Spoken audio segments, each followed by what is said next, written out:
ಇದೇ ನೋಡಿ ಈ ಕಡೆ ಕೆಳಗಡೆ 2 ಪಟ್ಟಿ ಐತೆ. ಇದೇ ಹಾಕಿರೋದು ಸುಗಂಧರಾಜ ಗೆಡ್ಡೆ. ಅಣ್ಣ ತಮ್ಮ ಹೆಸರು? ಸಿದ್ದರಾಜು ಅಂತ. ಯಾವ ಊರು? ಇದು ಡಡೇಕಪುರ ಅಂತ. ಈ ಗಿಡದ ಹೆಸರು? ಇದು ಗಿಡದ ಹೆಸರು ಬಂದು ಸುಗಂಧರಾಜ ಗೆಡ್ಡೆ ಅಂತ. ಇದು ನೆಡಕ್ಕಿಂತ ಮುಂಚೆ ಯಾವ ಥರ ಇದು ಮಾಡ್ಕೊಂಡು ತಯಾರಿ ಮಾಡ್ಕೊಂಡಿರ್ತೀರಿ? ಮುಂದೆ ನಾವು ಟ್ರಾಕ್ಟರ್ಲಿ ಉಳಿಸಿ ತಿರ್ಗಿ ಏರಲ್ಲಿ ಪಟ ಒರೆಸಿ ಒಂದು ಅಡಿಗೆ ಒಂದು ಗೆಡ್ಡೆ ಹಾಕಿರೋದು. ಗೊಬ್ಬರ ಏನಾದ್ರು ಹಾಕ್ತೀರಾ? ಗೊಬ್ಬರ ಹಾಕ್ತೀವಿ, ದನ ಗೊಬ್ಬರ ಕುರಿ ಗೊಬ್ಬರ 2 ಮಿಕ್ಸ್ ಮಾಡಿ ಹಾಕ್ತೀವಿ. ಅದರೊಳಗೆ ಪಟ ಹೊಡೆದ್ಬಿಟ್ಟು ಪಟ ನೆಟ್ಟಿದ್ಮೇಲೆ ತಿರ್ಗಿ ಒಂದೊಂದು ಅಡಿಗೆ ಗೆಡ್ಡೆ ಹಾಕ್ತೀವಿ. ಎಷ್ಟು ದಿನಕ್ಕೆ ಹೂವು ಬರೋದು ಇದು?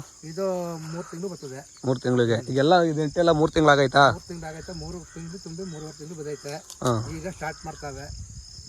ಈಗ ಇಲ್ಲಿ ಗಿಡ ಎಲ್ಲ ನೆಟ್ಟಿದ್ದೀರಲ್ಲ, ಕೆಲವೊಂದ್ರಲ್ಲಿ ಹೂವು ಐತೆ, ಕೆಲವೊಂದ್ರಲ್ಲಿ ಹೂವು ಇಲ್ಲ. ಎಂತಕ್ಕದು? ಅದು ಒಂದೊಂದು ಗಿಡ ಅದು ಬಂದು ಏನಾಯ್ತು, ಈಗ ಮುಕ್ಕಡ್ತಾವೆ. ಒಂದೊಂದು ಗಿಡ ಮುಂದೆ ಬಂದಿರೋವೆಲ್ಲ ಕಟಾವಾಗಿ ಈ ಥರ ಇಲ್ಲಿಂದ ಬಂದು 1-2 ಇಂಚ್ ಬಿಟ್ಟೆ ಕಟ್ ಮಾಡ್ತೀವಿ ಗಿಡನ. ಇದು ಫುಲ್ ಇದೆಲ್ಲ ಖಾಲಿ ಆದ್ಮೇಲೆ ಕಟ್ ಮಾಡ್ತೀವಿ. ಕಟ್ ಮಾಡಿ ಬಿಸಾಕ್ಬಿಡ್ತೀವಿ. ಅವಾಗ ಪಕ್ಕದಲ್ಲಿ ಎಲ್ಲ ಇಲ್ಲಿ ಒಂದು ಗಡ್ಡೆ ಬತ್ತಾ ಇರ್ತದೆ. ಈ ಥರ ಗಡ್ಡೆ ಬತ್ತಾ ಇರ್ತವೆ. ಇಲ್ಲಿ ಬಂದೈತಿ ನೋಡಿ. ಇಲ್ಲಿ ಈ ಥರ ಒಂದು ಗಡ್ಡೆ ಕಟ್ ಮಾಡಿದ್ರೆ ಈ ಥರ ಗಡ್ಡೆ ಬತ್ತಾ ಇರ್ತದೆ.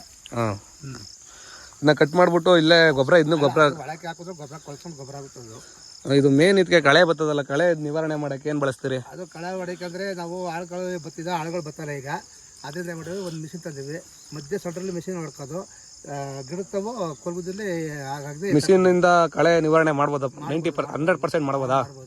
100% ಆಗುತ್ತಾ? ಮಾಡ್ಬೋದು. ಮಾಡ್ತಾ ಇವೆಲ್ಲ ನಾವೆಲ್ಲ ಮಾಡಿ ಬಿಟ್ಟಿರ್ಕೆ ತಿರ್ಗಿ ಮಧ್ಯೆ ಉಳ್ಕೊಂಡಂತೆ ಕೋಲ್ಗುದ್ದಿ ತಗೊಂಡು ಆ ಕಿಚ್ಚೆ ಎಸಿಬೇಕು. ಈಗ ಎಷ್ಟು ಕೆಜಿ ಬತ್ತೈತೆ ಹೂವು? ಈಗ ಸ್ಟಾರ್ಟಿಂಗ್ ಈಗ 1.5 kg ಬತ್ತೈತೆ. ಈಗ ಇನ್ನು ಮುಂದೆ ಹೋಯ್ತಾ 3 kg 4 kg 5 kg 10 kg ಗಂಟೆ ಬರ್ತದೆ. ಟೋಟಲ್ ಆಗಿ ಎಷ್ಟು ಎಕರೆಗೆ ಹಾಕಿದಿರಿ ಇದು? ಸದ್ಯಕ್ಕೆ 30 ಕುಂಟೆ ಹಾಕೈತೆ. 30 ಕುಂಟೆ. ನೀವು ಹಾಕಕ್ಕಿಂತ ಮುಂಚೆ ಯಾರ ಹತ್ರನಾರ ನೀವು ತರಬೇತಿ ತಗೊಂಡ್ರಿಲ್ಲ, ನೀವೇ ಹಾಕೋದ್ರ ಡೈರೆಕ್ಟ್ ಆಗಿ? ಮೊದಲೇ ವಿಡಿಯೋ ನೋಡಿ ಮೊದಲೇ ಹಿಂಗೇನೆ ಬೇರೆ ಹತ್ರ ತಗೊಬಂದು ಈ ಥರ ಅವರು ಹೇಳ್ಕೊಟ್ರು, ಈ ಥರ ನಡಿ ಅಂತ. ಅವರು ಹೇಳ್ಕೊಟ್ಟಾದ್ಮೇಲೆ ನಾವು ಅದನ್ನ ಬಳಸಿದ್ದು. ಇದು ಗೆಡ್ಡೆ ಹಾಕಾದ್ಮೇಲೆ ಇದು ಎಷ್ಟು ವರ್ಷದ ಗಂಟೆ ಹೂವು ಬರುತ್ತೆ? ಇದು ಗೆಡ್ಡೆ ಹಾಕೋದ್ಮೇಲೆ 4 ವರ್ಷ ಗ್ಯಾರಂಟಿ ಇರ್ತದೆ. 4 ವರ್ಷ ಗ್ಯಾರಂಟಿ. 4 ವರ್ಷ ಇದು ಹೂವು ಬರ್ತಾ ಇರ್ತದೆ. ಹೂವು ಕಟಾವ್ ಆದ್ಮೇಲೆ ಬೇಕಾದ್ರೆ ಗೆಡ್ಡೆನಾರ ಬೇರೆ ಕಡೆ ನೆಟ್ಕೋಬಹುದು, ಇಲ್ಲ ಬೇರೆ ಕೊಡ್ತೀವಿ ಅಂದ್ರೆ ಬೇರೆ ಕೊಟ್ಕೋಬಹುದು. ಇದು ಗೆಡ್ಡೆ ನಡಕ್ಕಿಂತ ಮುಂಚೆ ಗೆಡ್ಡೆಗೆ ಏನಾರು ಔಷಧಿ ಹಾಕ್ಬೇಕಾ, ಇಲ್ಲ ಬಿಸಿಲಿಗೆ ಏನಾರು ಒಣಗಿಸಿರ್ಬೇಕಾ? ಇಲ್ಲ, ಏನೂ ಇಲ್ಲ. ಅದು ನೀರೊಳಕ್ಕೆ ಹಾಕ್ತೀವಿ. ನೀರೊಳಕ್ಕೆ ನೆನೆಸಿರ್ತೀವಿ ಒಂದು ನೈಟು. ನೆನೆಸಾದ್ಮೇಲೆ ಮತ್ತೆ ಹಾಕ್ತೀವಿ. ಅದನ್ನ ನೀರೊಳಕ್ಕೆ ಏನು ಹಾಕೋದು ಗೆಡ್ಡೆ? ಅದು ಹುಳಪ್ಪಳ ಇರ್ತಾವಲ್ಲ, ಕೆಟ್ಟ ಹುಳಗಳು, ಅದು ಇರ್ಲಿ ಹೋಗ್ಲಿ ಅಂದ್ಬಿಟ್ಟು ಅದು ನೀರೊಳಕ್ಕೆ ಏನಾರ ರಾಸಾಯನಿಕ ಏನಾರು ಹಾಕಿರ್ತೀರಾ? ಹಾಕಲ್ಲ. ಅದಕ್ಕೆ ಇದಕ್ಕೆ ಯಾವ್ಯಾವ ರೋಗ ಬರ್ಬೋದು? ಇದಕ್ಕೆ ರೋಗ ಬರ್ತವೆ. ಅಂದ್ರೆ ಗೆಡ್ಡೆ ರೋಗ ಬರ್ತದೆ. ಈ ತರ ಗೆಡ್ಡೆ ತಗೋ ಆ ರೋಗದಿಂದ ತಿರ್ಗಾ ಉತ್ಪತ್ತಿಯಾಗಿ ತಿರ್ಗಾ ಬೆಂಕಿ ರೋಗ ಬರ್ತವೆ. ಈ ತರ ಕಾಣಿಸ್ತವೆ ಈ ತರ ಗರಿ. ಅದನ್ನೆಲ್ಲ ನೋಡ್ಕೊಂಡು ನಾವು ಔಷಧಿ ಹಾಕೊಂಡು ಹೊಡ್ಕೋಬೇಕು. ಅದು ಔಷಧಿ ಹಾಕೊಂಡು ಹೊಡ್ಕೊಂತೀರಾ ಇದಕ್ಕೆ? ಈ ಗೆಡ್ಡೆ ಈಗ ನೆಟ್ಟಾಗ ಗೆಡ್ಡೆ ಈಗ 50 ಗ್ರಾಮ್ ನೆಟ್ಟಿರ್ತೀರಿ, ಕೊನೆ ಗಂಟೆ ಅಷ್ಟೇ ಇರುತ್ತೆ, ಇಲ್ಲ ಜಾಸ್ತಿ ಬೆಳವಣಿಗೆ ಆಗಿರ್ತದೆ? ಗೆಡ್ಡೆ ಅದು ಒಂದೇ ಗೆಡ್ಡೆ 2 ಗೆಡ್ಡೆ ನೆಟ್ಟರುವೆ ಅದು 1 kg ಗಂಟೆ ಬರ್ತದೆ. ಗೆಡ್ಡೆ 1 kg ಗಂಟೆ ಬರುತ್ತೆ. ಬೇಕಾದ್ರೆ ಮಡಿಕೋಬಹುದು, ಇಲ್ಲಾಂದ್ರೆ ಬೇರೆಯವ್ರಿಗೆ ಮಾರ್ಬೋದು. ಸೇಲ್ ಮಾಡ್ಕೋಬಹುದು. ಇದನ್ನ ಎಲ್ಲಿ ಲೋಕಲ್ ಅಲ್ಲಿ ಸೇಲ್ ಮಾಡ್ತದಿಲ್ಲ, ಮಾರ್ಕೆಟ್ಗೆ ಹಾಕ್ತಾ ಇದ್ದೀರಾ? ಏನಾಳೆ ಇದು ಹೂವನ ಈ ಸದ್ಯಕ್ಕೆ ಲೋಕಲ್ ಆಗ್ತಾ ಇರೋದು. ಹೂವು ಅಷ್ಟು ಸ್ವಲ್ಪ ಸ್ಟ್ಯಾಂಡರ್ಡ್ ಅಂತ ಬೇಕಾದ್ರೆ ಮಾರ್ಕೆಟ್ಗೆ ಹಾಕಬೇಕು. ಇದರಿಂದ ಲಾಭ ಇದೆಯಾ? ಲಾಭ ಐತೆ. ಅದನ್ನ ನಾವು ಬಳಸ್ಕೊಂಡು ಹೋಗ್ಬೇಕು ಅಷ್ಟೇ. ಈಗ ತಿರ್ಗಾ ಆಮೇಲೆ ಏನು ಉಳಿಸಲ್ಲ ಈಗ ಇಲ್ಲಿ ನಾವೇನು ಉಳಿಸಲ್ಲ. ಮಿಷಿನ್ ತಾಯಿದಲ್ಲ, ಮಿಷಿನಲ್ಲಿ ಮಧ್ಯೆ ಹೊಡ್ಕೊಳ್ತೀವಿ. ಆ ಮಧ್ಯ ಹೋದದ್ದು ಕಡೆ ಈ ಮಧ್ಯೆ ಗಿಡ ತಗೊಳ್ತಾರೆ, ಅದನ್ನ ಕೋಲ್ಬಿದ್ದು ತಗೊಂಡು ಹಾಕೊಂಡು ಫ್ರೀ ಮಾಡ್ಕೊತೀವಿ. ಇದನ್ನ ನೀರಾವರಿ ಇದಕ್ಕೆ ಸ್ಪ್ರಿಂಕರ್ ಮೂಲಕ ಕೊಡ್ತೀರಾ, ಇಲ್ಲ ಕಾವಲೆ ಮೂಲಕ ಕೊಡ್ತೀರಾ? ಇಲ್ಲ, ಬೇಸಿಗೆಯಲ್ಲಿ ಸ್ಪ್ರಿಂಕರ್ ಹಾಕ್ತೀವಿ. ಮಾಮೂಲಿ ಟೈಮಲ್ಲಿ ಬೇಕು ಅಂದಾಗ ಸೈಡಲ್ಲಿ ಹೋಗಿರೋವಲ್ಲ ಆಗ ಒಮ್ಮೆಗೆ ಓಪನ್ ಆಗಿ. ನೀವು ಇದಕ್ಕೆ ಹನಿ ನೀರಾವರಿ ಬಳಸ್ಕೊಂಡ್ರೆ ಉತ್ತಮ ಅಲ್ವಾ? ಇದಕ್ಕೆ ಹನಿ ನೀರಾವರಿ ಬೇಡ ಅಂದ್ಬಿಟ್ಟು ಈ ಥರ ನಾವು ಸ್ಪ್ರಿಂಕರ್ ಹಾಕೊಂಡ್ರೆ. ಏನು ಹನಿ ನೀರಾವರಿ ಬೇಡ ಇದಕ್ಕೆ? ಅಲ್ಲ, ಬೇಡ ಅಂದರೆ ನಾವು ಪಟ ಹಾಕ್ಬೇಕು, ತಿರ್ಗಿ ಅದನ್ನ ತಂದು ಏರ್ ಹಾಕ್ಬೇಕು, ಎತ್ತರ ಮಾಡಬೇಕು. ಅದರಿಂದ ಡ್ರಿಪ್ ಹಾಕಿ ಅವೆಲ್ಲ ಹಿಂಸೆ ಆಗುತ್ತೆ ಅಂದ್ಬಿಟ್ಟು.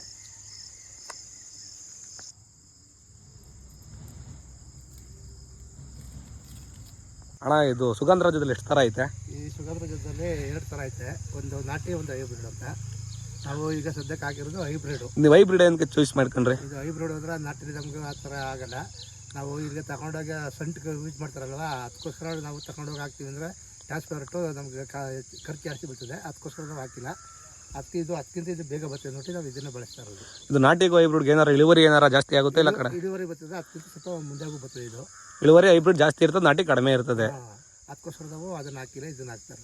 ಈಗ ನಾಟಿಗೂ ಹೈಬ್ರಿಡ್ಗೂ ಏನಾರ ದುಡ್ಡು ಅಮೌಂಟ್ ಏನಾರ ತೂಕಕ್ಕೆ ಜಾಸ್ತಿ ಇರ್ತದೆ? ಏನು ಅಮೌಂಟ್ ಅಂದರೆ ಅಕ್ಕಿ ಇಟ್ಕೊಂಡ ಒಂದು 10% ಜಾಸ್ತಿ ಇರ್ತದೆ. ಆದರೆ ಟ್ರಾನ್ಸ್ಫರ್ ಚಾರ್ಜ್ ನಮ್ಗೆ ಬೀಳ್ತದೆ ನೋಡಿ, ನಾವು ಅದನ್ನು ಹಾಕಿಲ್ಲ. ಅದರಲ್ಲಿ ನಾಟಿ ಇದು ಹೈಬ್ರಿಡ್ಗೋಸ್ಕೊಂಡ್ರೆ ನಾಟಿಲಿ ಇಳುವರಿನೂ ಕಡಿಮೆ. ಇಳುವರಿ ಕಮ್ಮಿ ಆದರೆ ನಾವು ಅದಕ್ಕೋಸ್ಕರ ಇದನ್ನ ಹಾಕಿರೋದು. ಬೇಗನೆ ಬರ್ತದೆ, ಇಳುವರಿ ಕೊಡ್ತೀವಿ ನೋಡಿ ಇದನ್ನ ಹಾಕಿರೋದು ನಾವು. ಇದಕ್ಕಿಂತ ಮುಂಚೆ ಜಾಗದಲ್ಲಿ ಏನಾರ ಬೆಳೆದಿದ್ರ? ಇಲ್ಲ, ಇದಕ್ಕಿಂತ ಮುಂಚೆ ಸುಗ್ರಾಕ್ ಅಂತ ಹಾಕಿದ್ದು. ಸೂರ್ಯಕಾಂತಿ ಕಟಾವಾದಲ್ಲ 1-2 ತಿಂಗಳು ಬಿಟ್ಟು ಮತ್ತೆ ಉಳಿಸಿ ಇದನ್ನ ಹಾಕಿರೋದು ನಾವು. ನೀವು ಸೂರ್ಯಕಾಂತಿನೇ ಹಾಕೋದಿತ್ತಲ್ಲ, ಯಾಕೆ ಸುಗಂಧದ ಹಾಕಕ್ಕೆ ನೀವು ಬಂದ್ರಿ? ಹಿಂದೆ ಹಾಕೋದು ಬೆಳೆಸ್ ಬರಲ್ಲ ಅಂದ್ಬಿಟ್ಟೆ ಮಾಡಿದ, ಇದಾದ ಕಂಟಿನ್ಯೂ ಆಗಿರ್ತದೆ 4 ವರ್ಷ ಗಂಟೆ ಅಂದ್ಬಿಟ್ಟೆ ಇದನ್ನ ಹಾಕಿರೋದು ನಾವು. ಇದು ಕಂಟಿನ್ಯೂ 4 ವರ್ಷ ಬೆಳೆ. 4 ವರ್ಷ ಇರ್ತದೆ. ಇದು ಬರೋಕ್ಕೆ ಎಷ್ಟು ದಿನ ಬೇಕು? ಎಷ್ಟು 3 ತಿಂಗಳು ಮುಗ್ಕರ್ತದೆ. ಭತ್ತ 3-4 ತಿಂಗಳಿಗೆ. 3 ತಿಂಗಳಿಗೆ ಬಂದ್ರೆ ಅಂದ್ರೆ ಡೈಲಿ ಅಮೌಂಟ್ ಡೈಲಿ ದುಡ್ಡು ನೋಡ್ಬೋದು. ಡೈಲಿ ದುಡ್ಡು ಮಾಡೋದು. ಈ ಥರ ಹಳ್ಳಿರೋದಾದ್ರೆ ತಗೊಳಲ್ಲ, ಈ ಥರ ಮುಗ್ಗಲು ಮಾತ್ರ ಕಿತ್ಕೊಂಡು ಹಾಕ್ಬೇಕು ನಾವು. ಇದು ಏನಿರುವ ಮನೆಗೆ ಇದು ಮಾಡ್ಕೋಬೇಕು, ಫೋಟೋ ಗಿಟ್ಟ ಹಾಕೊಂಡಷ್ಟೇ. ಆದರೆ ಅದು ಕೀಳ್ತೀವಿ, ಆದರೆ ಕೀಳೋಕೆ ನಮ್ಗೆ ಟೈಮ್ ಇಲ್ಲ ಅಂದ್ಬಿಟ್ಟು ಅದನ್ನ ಬಿಟ್ಟಿರುತ್ತೆ. ಹಂಗೆ ಬಿಟ್ಬಿಟ್ಟಿದ್ದೀರಿ. ಈಗ ಇಲ್ಲಿ ಜೇನು ಸಾಕಿದ್ದೀರಿ, ಜೇನಿಗೂ ಉಪಯೋಗ ಆಗುತ್ತೆ ಇದರಿಂದ.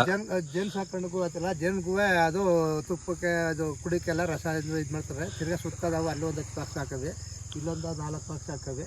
ಅದಕ್ಕೋಸ್ಕರ ನಾವು ಈ ಥರ ಹೂವು ಬಿಡೋದು. ಹೂವು ಈ ಥರ ಬಾಡೋದಾಗ ಕಿತ್ತಿ ಕೆಳಗೆ ಹಾಕ್ಬಿಡ್ತೀವಿ. ಕೆಳಗೆ ಹಾಕ್ತಿರಲ್ಲ, ಅದರಿಂದ ಏನು ವೈರಸ್ ಗಿರಸ್ ಏನು ಬರಲ್ವಾ? ಅದು ಎಲ್ಲ ಒಣಗಿದ ಮೇಲೆ ಅದು ಗೊಬ್ಬರ ಆಗುತ್ತಲ್ಲ ಮಣ್ಣೊಳಗೆ, ಅದನ್ನ ನಾವು ಆ ಥರ ಇದು ಮಾಡ್ಕೋಬಾರ. ಈ ರೀತಿ ಹೂವು ಇಲ್ಲಿ ಏನಾರ ಒಂಥರ ಆಗೈತಲ್ಲ, ಇದಕ್ಕೆ ಏನು ಕಾರಣ? ಇದು ಕಾರಣ ಹುಳ ಥರ ಆಡಿ ಅದು ಈ ಥರ ಆಗಿರೋದು ಕಾರಣ. ಅದು ಅದಕ್ಕೆ ಮೆಡಿಸಿನ್ ಹೊಡಿತೀವಿ.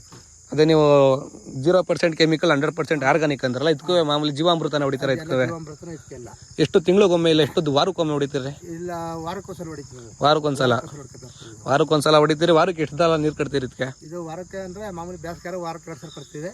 ಮಳೆಗಾಲ ಆದ್ರೆ 15 ಸಿಗ ತಿಂಗಳು ಒಂದ್ಸಲಿ. ಮಳೆ ಹೋಯ್ತು ಅಂದರೆ ಕಟ್ಟಕ್ಕೆ ಹೋಗಲ್ಲ. ಏನು ತೊಂದರೆ ಇಲ್ಲ ನೀರು ಕಟ್ತೇವೆ ಹೋದ್ರೆ? ಇಲ್ಲ, ಮಾಮೂಲಿ ತ್ಯಾವ ಇದ್ದಾಗ ನಾವು ಮಾಮೂಲಿ ಕಳೆ ಕೀಳೋದು ಇನ್ನೊಂದು ಇದು ಮಾಡ್ಬೇಕು ಅಂದ್ರೆ ಮಾಡ್ಕೊತೀವಿ. ಮಾಮೂಲಿ ಬೇಸಿಗೆಲ್ಲಿ ನೀರು ಕಟ್ಬೇಕಾದ್ರೆ ನೀರು ಕಟ್ತೀವಿ. ವಾರಕ್ಕೊಂದ್ಸಲ ನೀರು ಕಟ್ಟಿ. ಇದ್ರಲ್ಲಿ ಏನು ಖರ್ಚು ಏನು ಜಾಸ್ತಿ ಇಲ್ಲ ಇದಕ್ಕೆ? ಏನೂ ಇಲ್ಲ. ಮಾಮೂಲಿ ಈಗ ಹೂವು ಜಾಸ್ತಿ ಬಂದಾಗ ಒಂದು ಆಳ ಕರ್ಕೊತೀವಿ, ನಾವು ಇರ್ತೀವಿ, ಕಿತ್ಕೊಂಡಿವಿ, ಮಾಮೂಲಿ ಹಾಕತ್ತೀವಿ. ಇದಕ್ಕೆ ಸುಗಂಧರಾಜಾಗ ಮೇನ್ ಬಂದು ಕಳೆ ಹಿಂಗೆಲ್ಲ ಕಿತ್ತಾಕಿದಿರಲ್ಲ, ಇದೇನು ರೋಟ್ರಿ ಓಡಿಸಿದ್ರ ಏನು ಹಾಕಿದಿರಿ ಇದಕ್ಕೆ?